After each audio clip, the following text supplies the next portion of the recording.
2026-এর বিধানসভা নির্বাচনে মমতা ব্যানার্জি কি ভবানীপুরেও হারতে চলেছেন? তারই চুলচেরা বিশ্লেষণ করব আজকের এই প্রতিবেদনে।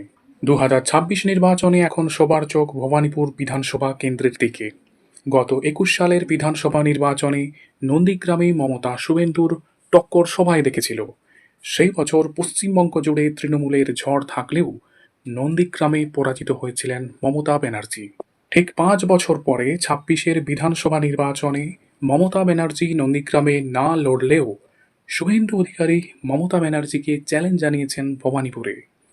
শুভেন্দু অধিকারী নন্দীগ্রাম এবং ভবানীপুর দুই কেন্দ্র থেকে লড়ার চ্যালেঞ্জ অনেককেই চমকে দিয়েছে। মমতা ব্যানার্জি নন্দীগ্রাম থেকে সরে এলেও শুভেন্দু অধিকারী যেভাবে ভবানীপুরে ঢুকে চ্যালেঞ্জ জানিয়েছেন সেটা মমতা ব্যানার্জির জন্য যথেষ্ট চাপের। বিগত ভোটগুলির তথ্য বিশ্লেষণ করলে দেখা যাবে মমতা ব্যানার্জির 2026-এ ভবানীপুর থেকে জেতা কিন্তু খুবই চাপের। 2021 সালে ভবানীপুর কেন্দ্রে তৃণমূল জয়ী হয়েছিল প্রায় 28,000 ভোটে।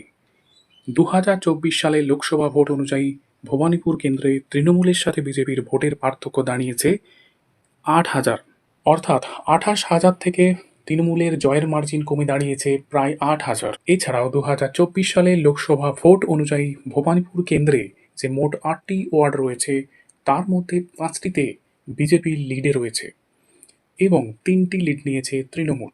আর এসআইআর পরবর্তী সময়ে চমকে দেওয়ার মতো তথ্য হলো যে এসআইআর পরবর্তী সময়ে ভবানীপুরে প্রায় 53,000 ভোটার বাদ গেছে। তৃণমূলের জন্য, বিশেষ করে মমতা ব্যানার্জির জন্য সব থেকে চাপের হয়েছে এটাই যে যেখানে দুটো দলের ভোটের পার্থক্য মাত্র 8,000, সেখানে এসআইআরে বাদ গিয়েছে প্রায় 52 থেকে 53,000 ভোটার। আর এই অঙ্ককে সামনে রেখেই শুভেন্দু অধিকারী ভবানীপুরে মাটি আঁকড়ে পড়ে রয়েছেন। আর এইভাবেই শুভেন্দু অধিকারী মমতা ব্যানার্জিকে ভবানীপুরে কিন্তু ঘিরে ফেলেছে এক কথায়। আর এই চাপ থেকেই তৃণমূল নেত্রী মমতা ব্যানার্জি তার নিজের কেন্দ্র ভবানীপুরে বিগত কয়েক বছরে নির্বাচনের সময় যেটুকু সময় দিয়েছিলেন এবার তার থেকে কয়েক গুণ বেশি সময় দিচ্ছেন।